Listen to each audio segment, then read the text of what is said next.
ఇంత దిగజారుడు రాజకీయాలు చేయాలనా అనేటువంటి ఒక జగుర్పు పరిస్థితి ఏర్పడుతూ ఉంది. రాజకీయాల మనుగడ కోసం ఇంత పెద్ద ఎత్తున దిగజారేటువంటి వ్యక్తులను బహుశా ఈ ప్రపంచంలో ఎవరు కూడా చూసిండరు అనుకుంటా. 2-3 రోజుల క్రితం జగన్మోహన్ రెడ్డి గారు సత్తెనపల్లి అక్కడ ఉన్నటువంటి విగ్రహ ఆవిష్కరణకు పోయినప్పుడు జరిగినటువంటి ఒక యాక్సిడెంట్. సింగరయ్య అనేటువంటి వ్యక్తి చనిపోయినట్టు మనందరికీ కూడా తెలుస్తూ ఉంది. కానీ దానికి కారణం ఏందో ఇంకా పూర్తిగా తెలీదు. ఏదో ఒక వీడియో పట్టుకొని వచ్చారు వీళ్ళు. ఆ వీడియోలో కూర్చొని సింగరయ్య అనేటువంటి వ్యక్తి సింగయ్య అనేటువంటి వ్యక్తి జగన్మోహన్ రెడ్డి గారి కారు కింద పడినట్టు ఒక క్లిప్పింగ్ చూపిస్తూ ఉన్నారు. నేను ఈ సందర్భంగా ఈ రాష్ట్రంలో ఉన్నటువంటి ప్రజలకు అందరినీ కూడా ఆలోచన చేయమని చెప్పి కోరుతున్నా.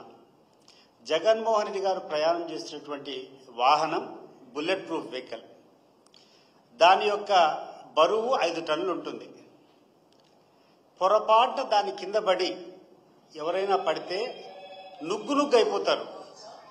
నుగ్గు అసలు ఒక షేప్ అనేది లేకుండా నుగ్గు అయిపోయేటువంటి పరిస్థితి ఉంటుంది.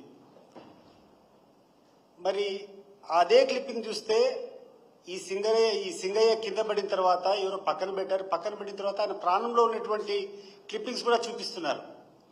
దీన్ని బట్టే అర్థమవుతా ఉంది అసలు ఎంత దిగజారుడు రాజకీయాలు వీళ్ళు చేస్తున్నారనేటువంటిది.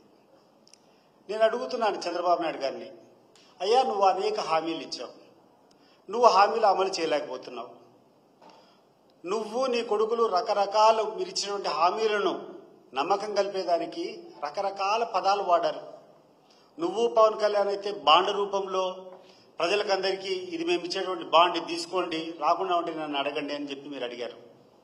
మీ కుమారుడు లోకేష్ అయితే ఏకంగా కూర్చొని ఈ కార్యక్రమాల అమలు కాకుండా ఉంటే నా కాలర్ పట్టుకోండి అని చెప్పి మాట్లాడినటువంటి సందర్భం. లోకేష్ అయితే వచ్చి కూర్చొని ఎన్నికల ముందు ఈ హామీలు అమలు కాకుంటే నా కాలర్ పట్టుకొని నన్ను నిలదీయండి అని మాట్లాడాడు. ఈరోజు లోకేష్ గారు మీరు చెప్పండి, ఎప్పుడు వస్తారు? నీ కాలర్ పట్టుకునేదానికి జనాలంతా రెడీగా ఉండరు. నువ్వు మాట్లాడినటువంటి మాటలు కాదా? నువ్వు ఆ రోజు హామీలు ఇచ్చావు. ఈరోజు నువ్వు ఇచ్చినటువంటి హామీలు నెరవేర్చడంలో నువ్వు వైఫల్యం పొందినావు.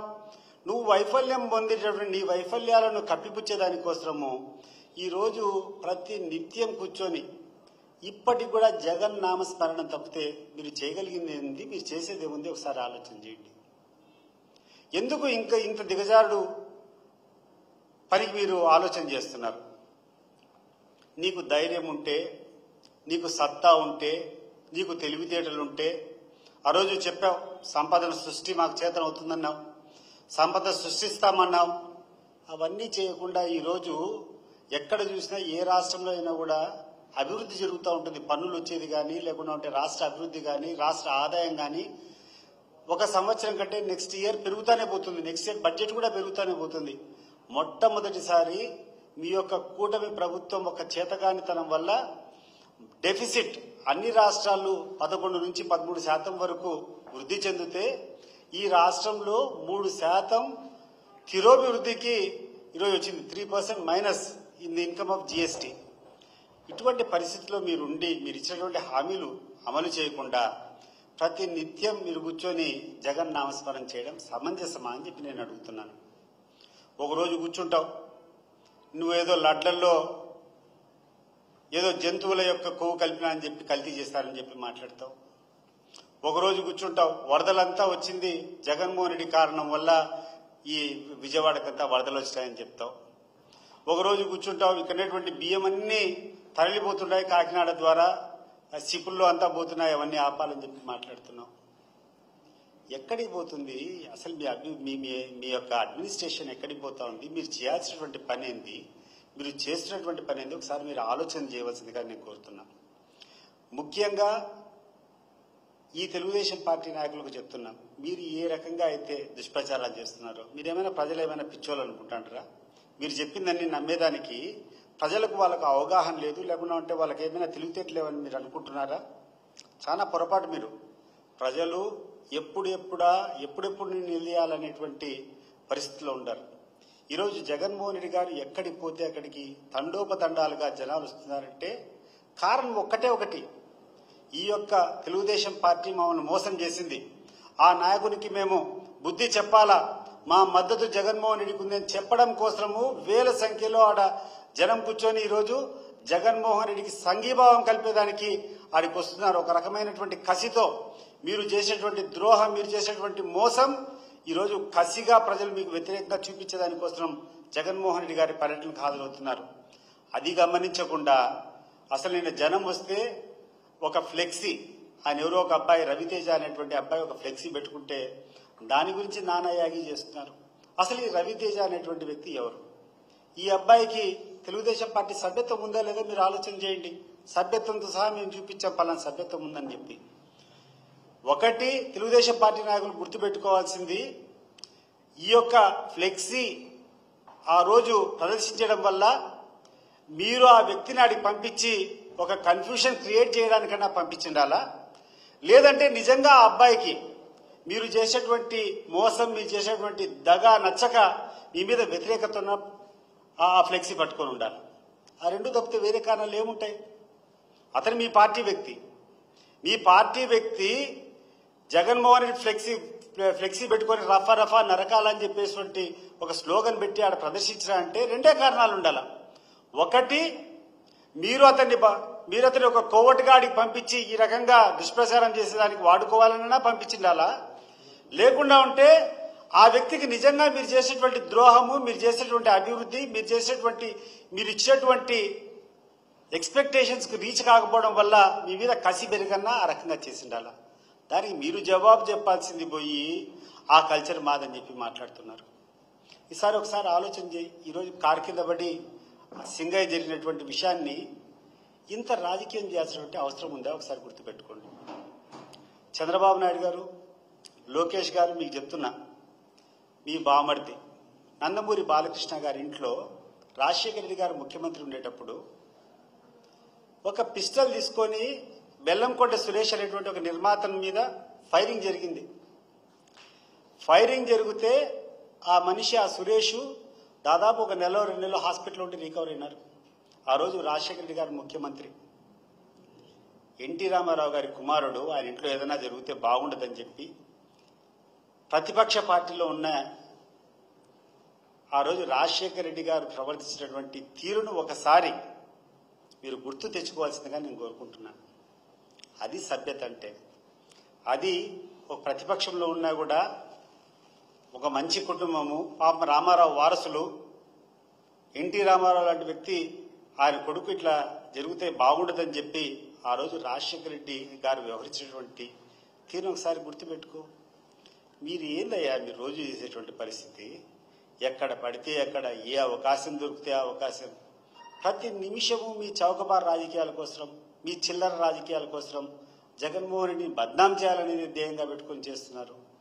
పైపెచ్చు మీరు చేసేటువంటి రాజకీయాలన్నీ తిరిగి జగన్మోహన్ రెడ్డి యొక్క కల్చరు, జగన్మోహన్ రెడ్డి యొక్క ప్రవర్తన సరిగా లేదని చెప్పి ప్రజలకు చెప్పేటువంటి పరిస్థితులు మీరు పోతా ఉంటారు. నేను ఒకటి అడుగుతున్నాను, అసలు ఈ చౌకబారు రాజకీయాలు ఎక్కడి నుంచి మొదలైనాయో ఒకసారి మనం ఆలోచన చేద్దాం. జగన్మోహన్ రెడ్డి గారిని జైల్లో పెట్టించేటువంటి కార్యక్రమంలో మొట్టమొదటి భాగస్వామి ఎవరు? ఈ కార్యక్రమం ఎప్పుడు మొదలైంది ఒకసారి ఆలోచన చేయవలసిందిగా ఈ రాష్ట్ర ప్రజలందరినీ కూడా కోరుకుంటున్నాను. నేను జగన్మోహన్ రెడ్డి గారు, రాజశేఖర రెడ్డి గారు చనిపోయిన తర్వాత జగన్మోహన్ రెడ్డి గారికి విపరీతమైనటువంటి ప్రజాదరణ ఉందని, తిరిగి నువ్వు ముఖ్యమంత్రి అయ్యేదానికి అవకాశం లేదు, నీ పార్టీకి అధికారంలోకి వచ్చేదానికి అవకాశం లేదని చెప్పి ఆయన నిరోధించేదానికి కాంగ్రెస్ పార్టీ నువ్వు కట్టి ఆయన మీద లేనిపోని ఆరోపణలన్నీ చేసి 16 నెలలు జైల్లో పెట్టేటువంటి చరిత్ర కాంగ్రెస్ పార్టీది, తెలుగుదేశం పార్టీది కాదా? చంద్రబాబు నాయుడు గారు మీరు చెప్పండి. ఎక్కడ కక్ష సాధింపు రాజకీయాలు ఎక్కడ మొదలయ్యాయి, ఎక్కడ బీజం పడింది అనే దానికి మీరు సమాధానం చెప్పండి. ఇది కరెక్టా కాదా మీరు చెప్పండి. జగన్మోహన్ రెడ్డి ఏం తప్పు చేశారని చెప్పి ఆ రోజు నువ్వు కూర్చొని ఇంత పుస్తకాలు రాసుకొని రాజా ఆఫ్ కరప్షన్, ఈ కరప్షన్, రాష్ట్రమంతా దోచిపోయింది, 1,00,000 కోట్ల కరప్షన్ అని చెప్పి ఆ రోజు కూర్చొని ఎక్కడికంటే అక్కడికి పోయి జగన్మోహన్ అరెస్ట్ చేశావే. అది కక్షపూరిత రాజకీయం కాదా అని చెప్పి నేను అడుగుతున్నాను. అక్కడ మొదలు కాలేదా? మరి ఈరోజు సరే నువ్వు ఒకరి మీద కరప్షన్ ఛార్జెస్ వేసావు, నీ పరిస్థితి ఏంది, నీ కొడుకు పరిస్థితి ఏంది, నీ పార్టీ పరిస్థితి ఏంది ఒకసారి రోజు ఆలోచన చేయండి. ఎక్కడికి పోయినా కంపు కొడతా ఉంది, ఎక్కడికి పోయినా అవినీతితో కూరుకుపోయింది ఈ ప్రభుత్వం. పైన కూర్చొని రాష్ట్రంలో ఉన్నటువంటి పెద్ద పెద్ద స్కీములన్నీ వనరులన్నీ నువ్వు దోచుకుంటున్నావు. నీ ఆఫీస్లో 3rd ఫ్లోర్లో ఏం జరుగుతుందో ఒకసారి ఆలోచన చేసుకో.